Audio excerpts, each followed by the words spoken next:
Good morning, student. I am Sunil Patel, sir. Standard 11, Subject Account Part 2, Chapter 4, Bills of Exchange. तो bills of exchange के related आगे continue करते हैं। तो bills of exchange में अपना टॉपिक चल रहा था डिसऑनर्ड रिलेटेड। तो डिसऑर्डर के रिलेटेड आगे कंटिन्यू सम करेंगे। तो जब एंडोज करते हैं तब डिसऑनर भी हो रहा है, दोनों चीज़ हो रही है। एंडोज हो रहा है उसी समय डिसऑनर हो रहा है, तो उसके रिलेटेड ये सम है। तो एक्सरसाइज में 7 नंबर का सम और इलिस्ट्रेशन 8 दोनों सम सेम हैं। तो सबसे पहले जनरल एंट्री के बॉक्स बनाने हैं। उसमें दो पार्टनर होंगे, एक पार्टनर सेलर होगा और दूसरा रिसीवर होगा। तो उसका नेम लिखना है और उसके बाद जनरल एंट्री करनी है। तो एक्सरसाइज में 7 नंबर का सम पेज नंबर 104, राइट। हाँ, क्वेश्चन यही है अपना। स्टेप 1 कि सबसे पहले परचेज सेल्स की एंट्री होगी। सेकंड, बिल्स पेएबल और बिल्स रिसीवेबल की होगी एंट्री। थर्ड, मैच्योरिटी डेट का कैलकुलेशन करना है। उसके बाद बिफोर मैच्योर डेट की एंट्री और लास्ट में मैच्योर डेट की एंट्री। ठीक है। तो 7 नंबर का सम एक्सरसाइज में ये डिसऑनर्ड हो रहा है। ठीक है। तो डिसऑनर की इफेक्ट कब होगी? मैच्योरिटी डेट को होगी, यानी कि लास्ट में होगी। तो पहले तो आगे जैसे कैलकुलेशन स्टेप थे वही करेंगे। फर्स्ट, एक एक सेंटेंस पढ़ना है और उसकी एंट्री करनी है। On 2/9/2016 Rajan sold goods of ₹89,000 to Namrata on credit. ठीक है। तो ये एक राजन की जनरल एंट्री करेंगे बुक और एक नम्रता। ठीक है। तो दो पार्ट करना है जनरल एंट्री के। तो जनरल ऑफ राजन और second general of Namrata, right. तो फर्स्ट डेट की एंट्री अपने यहाँ पे करेंगे, यानी कि 2/9/2016। हाँ, राजन के लिए सेल हो गया, तो सेल क्या होगा? क्रेडिट। तो नम्रता डेबिट हो जाएगा। तो Namrata account DR to sales account. Okay. Amount है 89,000 रुपीज़ एंड 89,000 रुपीज़। अब यहाँ पे आपको एंट्री करनी है, यानी कि 2/9/2016। अब इसके लिए परचेज हो गया, तो परचेज अकाउंट क्या हो जाएगा? डेबिट हो जाएगा। तो इसके लिए परचेज हो गया, तो परचेज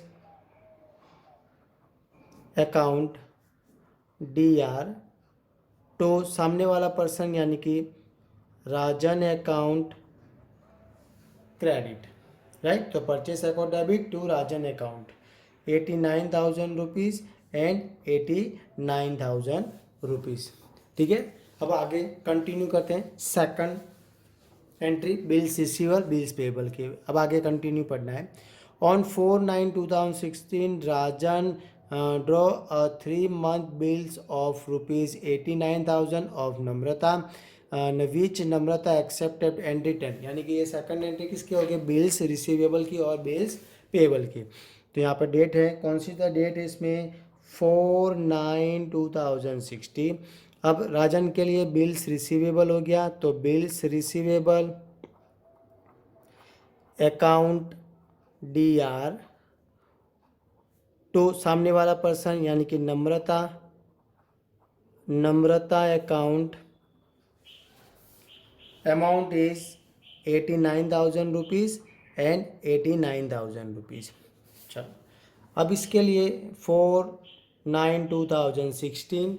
हाँ, अब इसके लिए क्या हो गया? बिल्स पेबल हो गया। बिल्स पेबल क्रेडिट होगा, तो सामने वाला पर्सन यानी कि राजन अकाउंट डेबिट टू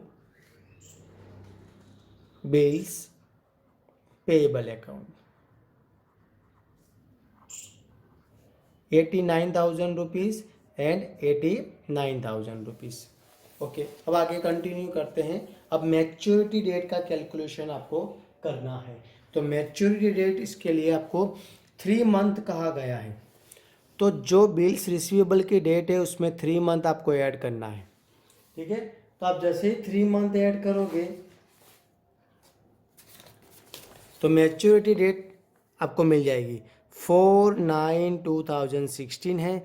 अब इसमें 3 मंथ आपको ऐड करना है, तो 9, 10, 11, ठीक है, 12।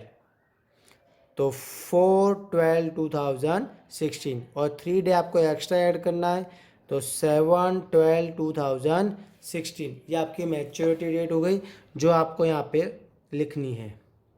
ठीक है, तो जिससे आपको पता चलेगा कि कौन सी मैच्योरिटी डेट है आपकी, यानी कि आपके पास कौन सी डेट हो गई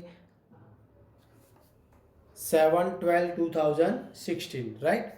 ओके, अब आपको चेक करना है कि इस मैच्योरिटी डेट से पहले कोई एंट्री हो रही है। तो आगे पढ़ते हैं, कंटिन्यू जहाँ से स्टॉप हुए वहाँ से, कि Rajan endorsed the bill of his credited Arjun on 6/9/2016, यानी कि ये एंडोज कर रहे हैं, किसको कर रहे हैं, अर्जुन को, यानी कि मैच्योरिटी डेट से पहले है तो ये राजन एंट्री करेगा।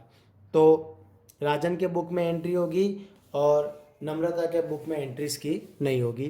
तो डेट है अपनी 6/9/2016, राइट। हाँ, किसको कर रहे हैं आप, अर्जुन को, तो अर्जुन अकाउंट डेबिट हो जाएगा और आप क्या कर रहे हो, राजन के पास कौन सा है, बिल्स रिसीवेबल है तो वो क्रेडिट हो जाएगा to bills receivable. Amount 89,000 rupees and 89,000 rupees, right. अब आगे कंटिन्यू, अब आपने मैच्योरिटी डेट आ गई, ठीक है।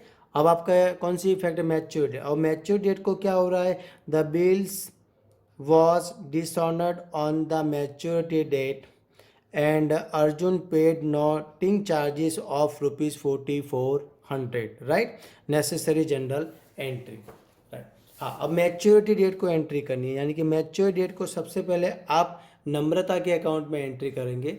जैसे आप नम्रता के अकाउंट में एंट्री करेंगे तो नम्रता अकाउंट क्या हो जाएगा, फिक्स हो जाएगा, उसकी एंट्री फिक्स है, यानी कि 7/12/2016 ये अपनी मैच्योरिटी डेट है।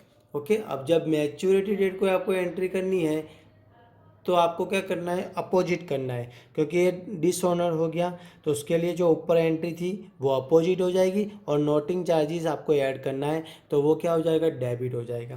तो इसकी जनरल एंट्री हो गई bills payable account debit,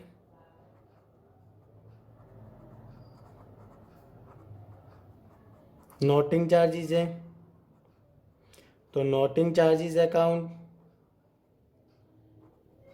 debit to Rajan, ठीक है।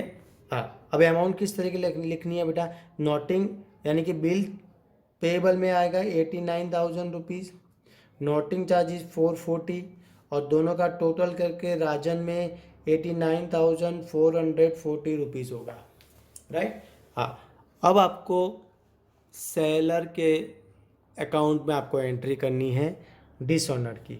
तो कौन सी तारीख को डिसऑनर हो रहा है, 7/12/2016, ये इसकी मैच्योरिटी डेट है।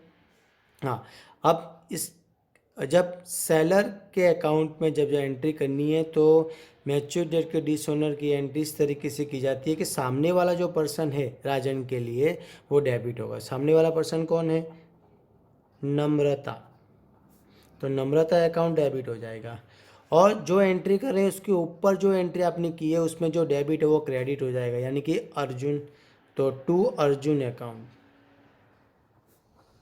ठीक है। और अमाउंट कितनी आएगी, दोनों मैच यानी कि नोटिंग चार्जेस के साथ, यानी कि 89,440, 89,440। तो इस तरीके से आपको ये एंट्री करनी है।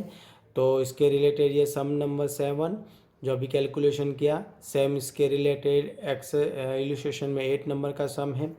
तो इसमें भी वही स्टेप है। तो स्टेप फिर से एक बार, पहले सेल्स परचेज की एंट्री, फिर बिल्स रिसीवेबल बिल्स पेएबल की एंट्री, थर्ड मैच्योरिटी डेट का calculation, fourth before entry, right, और लास्ट में मैच्योरिटी डेट की एंट्री, ठीक है। तो इस तरीके से आपको ये एंट्री करनी है। तो यह होमवर्क में एक्सरसाइज का 7 नंबर और इलस्ट्रेशन 8 आपको होमवर्क में करना है।